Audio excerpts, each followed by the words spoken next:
It was back to Brussels with a bump for MEPs this week as they returned to an annual ritual, member states' national budgets, and the EU's process of making sure they stick to their budget deficit targets, especially those that have received a bailout, and especially now as the EU is beginning to show wafer-thin signs of economic recovery.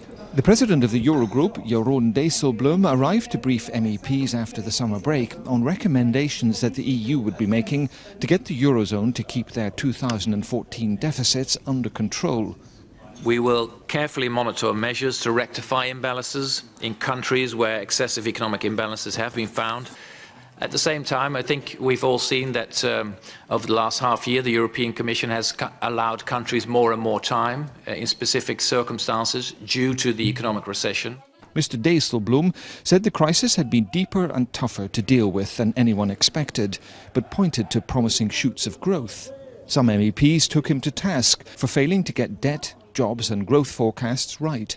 Others warned it was far too early to be optimistic. The global economy, in particular the Western world, is still on a debt bubble, private and public.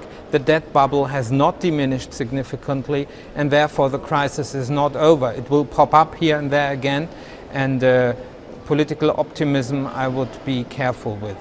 Very careful if you're Greek. Protests in Greece against swinging austerity measures refuse to die down. There's talk also of another bailout next year, despite some hopeful, if modest, economic improvements. Many MEPs support holding the course. Thanks to this austerity, today Eurozone and single currency is a credible currency, and we have to continue with the reforms. And secondly, I think we have to do whatever needed to maintain Greece in the Eurozone and support Greece. The coming months will be defining in Europe, a test of whether a Eurozone united in its approach can capitalise on the first signs of improvement to appear for years.